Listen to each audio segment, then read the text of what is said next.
The expensive Italian leather of my sister Madeline's heels clicked against the marble floor as she strode through the lobby of Blackwood Tower. Even from behind my cleaning cart, I could smell her designer perfume, the same one she bragged about costing more than my monthly salary. "Oh look, it's our little Sophie," she called out, her voice dripping with mock sweetness. "Still keeping our building clean." I gripped my mop tighter, forcing a polite smile. "Good morning, Madeline." She wasn't alone. My brother Edward, freshly promoted to senior vice president at the family's investment firm, stood beside her in his tailored suit. He barely glanced in my direction, too busy tapping away on his phone. "You missed a spot." Madeline pointed to an imaginary stain on the floor, laughing at her own joke. "But I suppose attention to detail isn't your strong suit. That's why you're down here while we're up in the executive suites. If only they knew. If only they had any idea that the building they were so proud of working in, the prestigious Blackwood Tower with its marble floors and panoramic city views, belonged to me. Every square foot of it, from the underground parking garage to the helipad on the roof. But that was my secret, for now. I watched them disappear into the express elevator, the same one I used after hours when no one was around to see me enter the hidden penthouse office where I ran my real estate empire. To them, I was just Sophie the janitor, the family disappointment, the cautionary tale they loved to mock at every gathering. Poor Sophie, they'd say, voices heavy with fake sympathy. If only she'd applied herself like Madeline and Edward. What they didn't know was that while they were climbing the corporate ladder at our father's company, I was quietly building something of my own. It started 10 years ago, when I was fresh out of college with a business degree nobody in my family thought I deserved. "Business school is wasted on you," my father had declared at my graduation dinner. "You lack the killer instinct, the drive. Look at your siblings. They understand what it takes to succeed." That night, I made a decision. I wouldn't fight for a place at the family company. I wouldn't beg for their approval or try to prove my worth. Instead, I built something they'd never see coming. I took the small inheritance my grandfather had left me, the only person who ever believed in me, and bought my first property. It was a run-down apartment building in a forgotten part of town. Everyone said I was crazy, that I was throwing away good money on a lost cause. But I saw potential where others saw decay. I lived in the basement, learned everything about property management hands-on. I fixed toilets, painted walls, dealt with difficult tenants. Within a year, I had transformed that building from a neighborhood eyesore into a desirable address. I took the profits and bought another property, then another. Each time living in the basement, working as the janitor, learning every aspect of the business from the ground up. My family thought I was just bouncing between menial jobs, too proud to admit defeat and come crawling back to father for help. "At least she's working," they'd say at family dinners. Even if it's just cleaning. What they didn't know was that I was building a real estate portfolio worth hundreds of millions, each property carefully hidden behind layers of shell companies and trusts, all leading back to Phoenix Holdings, my company, named after the bird that rises from the ashes. Then came the opportunity I'd been waiting for. Blackwood Tower, the most prestigious office building in the city, was quietly put up for sale. The same building where my family's company occupied 3 full floors, where my father held court like a king in his corner office. The asking price was astronomical, $300 million. My family's company tried to buy it, of course. My father saw it as the ultimate status symbol. But they were outbid by an anonymous buyer, Phoenix Holdings. I watched from the shadows as they raged about losing the building to some mysterious foreign investor. Then I arranged to have the building's maintenance contract awarded to a new company, one that would hire me as a janitor. "Oh honey," my mother had said when she heard about my new job. "At least you'll be close to the family now. Maybe you'll finally see what real success looks like." That was 2 years ago. For 2 years I've played my part perfectly. The quiet janitor who keeps her head down, who endures their casual cruelty with a smile. The family failure who doesn't even have an office, let alone a corner one with a view. My father barely acknowledges me when he passes through the lobby. My mother pretends not to see me when she comes to take Madeline to lunch. My siblings treat me like their personal servant, leaving extra mess for me to clean up just because they can. "Sophie," Edward's voice snapped me back to the present. He was storming across the lobby, waving a piece of paper. "What is this?" I recognized the letter in his hand, the same one I had delivered to every tenant in the building that morning. The rent increase notice? Increase? This is highway robbery. They're tripling the rent. Don't they know who we are? I kept my face carefully neutral. I just cleaned the floors, Edward. I don't know anything about the business side. He crumpled the paper and threw it at my feet. Well, clean that up too then. And tell your supervisor we need to speak to the building owner immediately. This is unacceptable. I bent to pick up the paper, hiding my smile. I'll pass along the message. All around the lobby, other tenants were having similar reactions. Phones were ringing, voices were rising in anger and disbelief. My sister's heels clicked back across the marble as she rejoined Edward. Daddy's furious, she announced. He's called an emergency board meeting.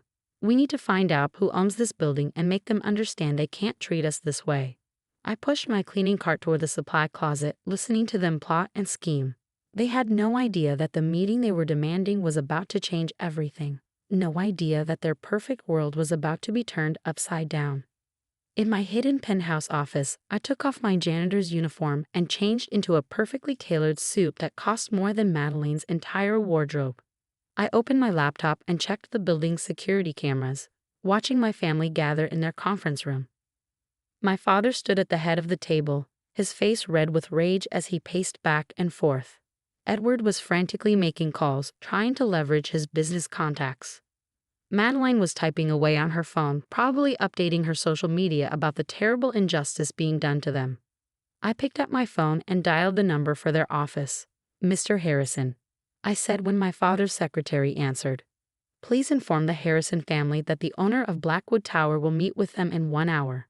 Conference room A, top floor. Then I sat back in my chair, watching them react to the news on my security feed. Their relief was palpable. They thought they were about to solve everything with their usual mix of intimidation and family connections. They had no idea what was coming. The antique clock on my wall ticked steadily toward the moment of revelation. In less than an hour, I would walk into that conference room not as Sophie the janitor, but as Sophie Harrison, owner of Phoenix Holdings and their new landlord. For 10 years, I had waited for this moment. Through every snide comment, every dismissive glance, every humiliation, I had held onto this dream. Now it was finally time to show them who the real failure was. I stood up and straightened my suit, checking my reflection in the floor-to-ceiling windows. The woman who looked back at me wasn't the meek janitor they were used to seeing. She was powerful, confident, unstoppable. Ready or not, I whispered to my reflection, it's time for the real Sophie Harrison to step into the light. Conference room A was the crown jewel of Blackwood Tower. Floor-to-ceiling windows offered a panoramic view of the city, and the massive mahogany table could seat 50 executives comfortably. I cleaned this room hundreds of times, always imagining this moment. Through the security feed on my phone, I watched my family file in. My father took his usual position at the head of the table, his preferred power move when intimidating business associates. Madeline and Edward flanked him like loyal lieutenants, while my mother sat nearby, already practicing her most charming smile. I waited until they were all settled, until the tension in the room was thick enough to cut. Then I stepped into the private elevator that would take me from my penthouse office to the conference room floor. As the elevator descended, I thought about all the moments that had led to this. The Christmas dinners where they'd relegated me to the kids' table, even in my 30s, because I was just a janitor. The family photos where they'd positioned me in the back, ashamed of my uniform. The countless times they'd walked past me in the lobby without so much as a nod. The elevator doors opened silently. I squared my shoulders and walked down the hallway, my own designer heels clicking against the marble floor. Though unlike Madeline's, mine weren't bought with Daddy's money. Through the glass walls, I could see them all looking expectantly at the main entrance, where they assumed the mysterious owner would arrive. None of them noticed me entering through the side door. They'd grown so used to ignoring my presence that it was almost automatic. I walked to the head of the table, opposite my father. For a moment, nobody moved. I saw the exact instant recognition hit them, followed immediately by confusion. They were seeing Sophie, yes, but not the Sophie they knew. This Sophie wore a tailored Channel suit and carried a Hermes briefcase that cost more than their monthly salary. What is this? My father demanded, his face flushing red. What are you doing here? Get back to work. I smiled, placing my briefcase on the table with a soft thud. I am at work, father. In fact, I own this work." The silence that followed was deafening. Madeline's perfectly painted mouth fell open. Edward's phone slipped from his fingers, clattering onto the table. My mother's practiced smile froze in place. "What are you talking about?" My father growled, though I could see the first flicker of fear in his eyes. I opened my briefcase and began laying out documents. "Phoenix Holdings," I said calmly. "The company that purchased this building 2 years ago is mine. I founded it 10 years ago, right after the graduation dinner where you told me I lacked the killer instinct." "Impossible," Edward sputtered. "Phoenix Holdings is worth billions. 4.2 billion to be exact," I corrected him. "Though this building is just a small part of the portfolio." Madeline grabbed the nearest document, her hands shaking. "This can't be real. You're a janitor?" "No," I said softly.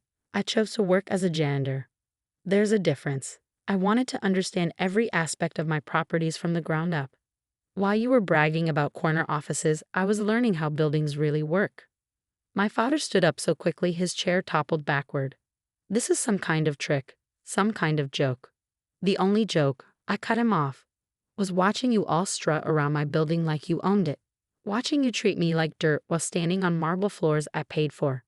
I pulled out the final document, the new lease agreement. "Now, about that rent increase." "You can't do this," my mother finally spoke, her voice trembling. "We're family." "Family?" I laughed, but there was no humor in it. "Was I family when you made me use the service entrance at Madeline's wedding? Was I family when you told your friends I was just going through a phase of manual labor? Was I family when you all took bets on how long it would take me to come begging for a real job?" No one spoke. Outside the windows, the city stretched endlessly below us, oblivious to the drama unfolding in this room. "The rent increase stands," I continued, my voice steady. "Triple the current rate, effective in 30 days. Of course, you're welcome to relocate your company if you find the terms unacceptable." Edward leaned forward, his business instincts kicking in. "Come on, Sophie, we can negotiate. Maybe if you sell us the building." "Not for sale," I cut him off. "Not now, not ever." "You'll regret this," my father said, his voice low and dangerous. "You have no idea the connections I have, the pressure I can bring to bear." I held up my hand, silencing him. "Actually, father, I do know. I know exactly what strings you can pull, what favors you can call in. Did you think I spent the last decade doing nothing but pushing a mop?" I pulled up an email on my phone and turned it to face them. "This is from Gerald Matthews. You remember him? Your old golf buddy who sits on the board of First National Bank?" The table fell quiet. In my entire life, I had never heard him admit he was wrong about anything. "You didn't lack the killer instinct," he continued. "You just had a different way of showing it." I met his eyes across the table. "I learned from watching you, father. You taught me that business is business. That's what you always said, isn't it?" He nodded slowly, a glimmer of something like respect crossing his face. "So what now? Being managing my personal accounts for the past 5 years. Never mentioned it to you, did he?" My father's face went pale. I continued, "And Thomas Wellington at Sterling Investments. He's been begging to handle Phoenix Holdings' portfolio since we outperformed his top clients 3 years running." Should I go on? The room fell silent again. But this time it was a different kind of silence. The kind that comes when people finally realize they've lost all their power. "Why?" Madeline whispered. "Why pretend to be a janitor? Why let us treat you like that if you were, if you had?" "Because I wanted you to show me who you really were," I replied. "And you did. Every single day, you showed me exactly who you were when you thought I had nothing." I stood up, gathering my documents. "The new lease terms are non-negotiable. You have 30 days to either accept them or vacate the premises. And yes, before you ask, the same increase applies to all tenants. I'm not discriminating against family." My father, for the first time in my life, looked small. "Sophie, please. This building, this location, it's part of our company's identity." "Then I suppose you'll have to decide how much that identity is worth to you," I said, turning to leave. "Oh, and one more thing." I reached into my briefcase and pulled out my janitor's uniform, laying it carefully on the table. I quit. The next few weeks were chaos.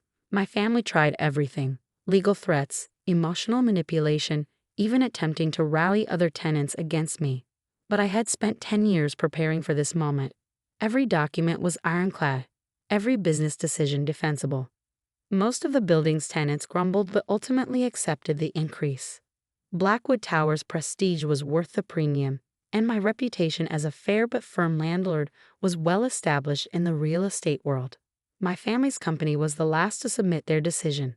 On day 29, their signed lease arrived on my desk, complete with my father's signature at the bottom. That evening, as I stood in my penthouse office watching the sunset paint the city gold, my phone buzzed with a text from my mother. Family dinner on Sunday. Please come, we need to talk.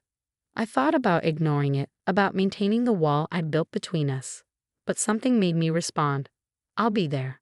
That Sunday, I arrived at my parents' house driving my new Bentley, not to show off, but to remind them that I wasn't the same person they could push around anymore.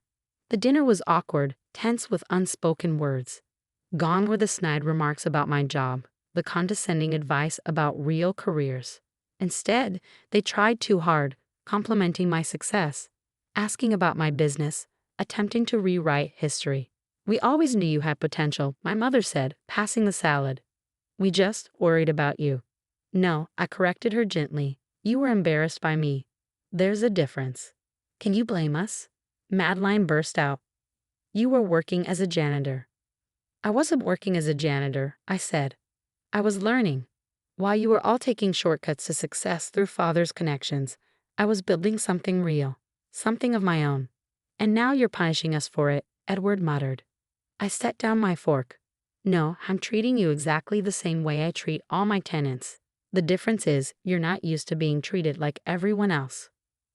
My father, who had been silent until now, finally spoke. I was wrong about you.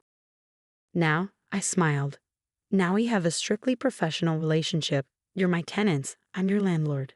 Nothing more, nothing less. But we're family, my mother protested. Family, I said, standing up, doesn't treat each other the way you treated me. Family doesn't need $1 billion revelation to show basic respect. I walked to the door, then turned back one last time. You can keep your family dinners and your country club memberships and your social circles. I have something better. I have self-respect. The next morning, I stood in the lobby of Blackwood Tower, watching the morning rush of tenants streaming through the doors.